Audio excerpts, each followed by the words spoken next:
গেল, আজান তো দিয়ে গেছে, নামাজ শোনা গেছে। ভাই তুমি তাহলে কাজগুলো করো, আমি নামাজটা সারি। নামাজটা পড়ে আসো। চলো নামাজে যাই। না ভাই, আমি আজকে গোসল মোসল দিই নাই তো, তার জন্য শুনলাম পাক জান। এই এটা কথা বললে তুমি মুসলমানের রমজান মাস নামাজ পড়বা 5 ওয়াক্ত। আচ্ছা ভাই, কালকে কাজ করতে দিই। এই খারা খারা খারা এদিকে। স্যার তোর প্রোডাকশনের অবস্থা কি?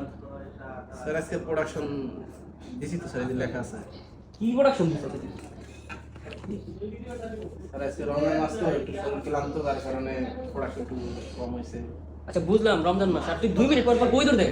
তো 2 মিনিট পর পর না তো, আমি নামাজ পড়ি 5 ওয়াক্ত, নামাজে যাইতেছিলাম। যা, তোর কাজ করা লাগবে, তুই যা নামাজ পড়ে যা। স্যার এই কাম করেন না স্যার। স্যার আমার বাসায় স্যার বাচ্চা বউ বলা বানাচ্ছেন স্যার। কইলাম তো তোর কাজ করা লাগবে না, তুই বাইর যা যা যা।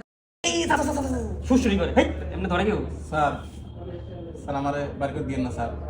বাড়ি করে দিলে স্যার আমার বউ বাচ্চা কি খাবে স্যার? সামনে ঈদ স্যার, বউ বাচ্চা কেনাকাটা করে দিতে হবে স্যার। স্যার আপনার রিকোয়েস্ট করি স্যার। কথাই চলবো না, তুই বেটা খালি বেটা উজুয়াত দে যা যা যা স্যার যা যা। আমার বাড়ি করেন না স্যার। স্যার না 2 হাত ধরে স্যার বাড়ি করেন না স্যার, আমার বাড়ি করে দিয়েন না স্যার। তুই বেটা আসলে বেটা যা বাইরা। স্যার স্যার আমার বাড়ি করে দিয়েন না স্যার। আল্লাহ আপনার বিচার করবে স্যার, এটা মাথায় রাখেন। গরিবের পেটে লাথি দিয়েছেন, আল্লাহ বিচার করবে। বেটা কাম তো দাও, ভালো করে কাম তো দাও।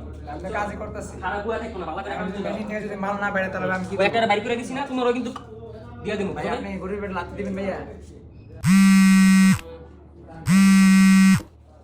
হ্যাঁ আসসালামু আলাইকুম আব্বা। আপনার চাকরিটা গেছে গা? কি আপনার বাইর করে দিছে? আয় হায়, এখন আমাকে সংসার চলবো কেমনে? আমি যে টাকা বেতন পাই তো সংসার চলে না, আপনি আর আমি মিলাই তো বেতন সংসারটা চালাই। আরে আমি না যাই না বুঝা লোকটারে বাইর করে দিলাম, এর লেগা আমারও এরকম অবস্থা হইল। এরকম জানি আর কেউ না করে।